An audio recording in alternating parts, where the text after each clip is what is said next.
बिस्मिल्लाहिर्रहमानिर्रहीम। आज जो हमारी लाहौर चैम्बर ऑफ कॉमर्स की रियल एस्टेट कमेटी है, मैं उसका कन्वीनर हूँ। तो आज हमने वो अजलास बुलाया था ताकि जो फेडरल बजट है उसमें जो प्रपोजल्स आई हैं उनको रिव्यू किया जाए, उनको डिस्कस किया जाए। तो हमने अप्रिशिएट किया है कि 236 के में 1.5 जो है ना के हिसाब से वापस ले लिया गया था, लेकिन वही दोबारा जो 236 सी है उसमें दोबारा से ऐड करके तो उसमें बढ़ा दिया गया। तो ये नामनासब है, ये नहीं होना चाहिए। इसके अलावा उन्होंने 10 मरले का घर और 2000 स्क्वायर फुट का अपार्टमेंट ख़रीदने के लिए जो एक टैक्स क्रेडिट में कंसेशन अनाउंस किया है, हम उसको भी अप्रिशिएट करते हैं। FAD जो ख़त्म किया है, हम उसको भी अप्रिशिएट करते हैं। लेकिन एक चीज़ जो गवर्नमेंट नाफिज करने जा रही है कि जी हर आदमी जिसने कोई प्रॉपर्टी ख़रीदनी है वो पहले जाके कमिश्नर से सर्टिफिकेट लेके आएगा कि इसके अकाउंट में पैसे हैं तो ये ख़रीद सकता है। ये नाइंसाफ़ी है, ये नहीं होना चाहिए। हम इसकी मुखालफत करते हैं और इसको वापस होना चाहिए। जहाँ तक ईरान और इसराइल की जंग का तल्लक है तो यकीनी तौर पर जंगें हमेशा तबाही लेके आती हैं, नुकसान लेके आती हैं। और मुझे लगता ये है कि चूँकि इसराइल का काफ़ी नुकसान हो गया, उसको नहीं अंदाज़ा था कि ईरान इस तरीके से जो है ना रिटेलिएट करेगा। तो उनके मिसाइलों ने काफ़ी नुकसान किया। अभी उस शर्मिंदगी को दूर करने के लिए वो और हमले करेगा, फिर ईरान को भी करना पड़ेगा। इस तरीके से लगता है कि ये जो दायरा है जंग का ये बढ़ेगा और पाकिस्तान को भी इसमें काफ़ी नुकसान आते हैं। इस प्लेटफार्म से ये मैं आपको बता रहा हूँ कि बजट अवाम के लिए नहीं बन रहा। बजट सीधी सी बात है, IMF का बजट है, ये पहले ही से तयशुदा था। हमारे सिस्टम में एक अगर चीज़ को कम किया है तो दूसरी को ज़्यादा कर दिया गया है।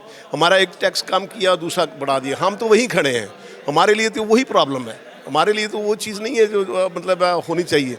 और ये चीज़ें देखें, मईशत के लिए जो होता है ना गवर्नमेंट का, वो सहूलतें देती ताकि लोग आगे बढ़ें, मजदूर आगे बढ़े, मिस्त्री आगे बढ़े, दूसरे लोग आगे बढ़े। उनका मतलब रियल्टर के भी अलावा ताजर लोग हैं, ये इनको जो है ना, जिनकी जो पाबंदियाँ लगा रहे हैं, ये बहुत बड़ा जुल्म है।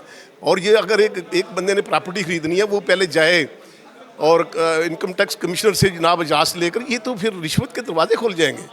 ये ज़्यादती है, हम इस ज़्यादती के ऊपर प्रोटेस्ट कर रहे हैं। देखिए, 5335 अरब रुपए का जो पंजाब का बजट है वो आज पेश किया गया। तो ये वही फिगर है कि जितना हमारे पास एक गुंजाइश थी चारों सूबों को लेके, तो पंजाब के हिस्से में जो आना था उसके हिसाब से ही गवर्नमेंट ने कोशिश की है कि तमाम सेक्टर्स को लेके चले। लेकिन उसके बावजूद भी कुछ चीज़ें ऐसी हैं, मैं अगर अपने पॉइंट ऑफ व्यू से बात करूं तो ज़्यादा हुई, उनको कम होना चाहिए था। कुछ कम है, उनको ज़्यादा होना चाहिए था। मिसाल के तौर पे जो तरक्याती बजट है वो 1240 अरब रुपए रखा गया है, जो कि सबसे ज़्यादा है मुख्तलिफ सेक्टरों के हिसाब से। अगर बात की जाए उसमें से तालीम और सेहत की, तो तालीम पर 811 अरब रुपए मुख्तस किए गए हैं और सेहत पे 620 अरब रुपए के करीब गालबन मुख्तस किए गए हैं। ये दो ऐसे शोबे हैं कि इनके ऊपर जितना भी बजट ज़्यादा से ज़्यादा हो उतना ही कम है, क्योंकि सेहत और तालीम ये हमारा एक बुनियादी हक़ है। और पाकिस्तान में आजकल आपको पता है कि इसकी कितनी अशद ज़रूरत है। जो बजट के हवाले से हम तो रियल एस्टेट की हमारे पास इधर कमेटी है, स्टैंडिंग कमेटी पूरे लाहौर की, हम उसका आज हमने आपके सामने इजलास किया था। तो उसके हवाले से मैं आपसे बात करूंगा कि जो बजट है वो बिल्कुल हमें नहीं लग रहा ये ताजर दोस्त बजट है। इस पर रिलीफ नहीं मिला जिस तरीके से मिलना चाहिए। और हमारे जो है रियल एस्टेट को ख़ास करके एक उन्होंने परचेज़र पर रिलीफ देने की बात की थी, उसी के साथ बेचने वाले पे वो टैक्स उतना ही बढ़ा दिया। बिस्मिल्लाहिर्रहमानिर्रहीम जी, बिल्कुल रिलीफ नहीं है। किसी भी सेक्टर में हुकूमत ने रिलीफ नहीं दिया। और ख़ास तौर पे ये जो रियल एस्टेट सेक्टर है इसका तो उन्होंने सत्यानाश कर दिया है।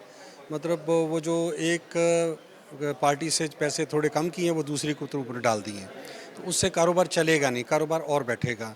और फिर ये जो ज़ालिमाना कानून बना रहे हैं कि वो हम पूछेंगे कितने पैसे कहाँ से आए, कैसे आए।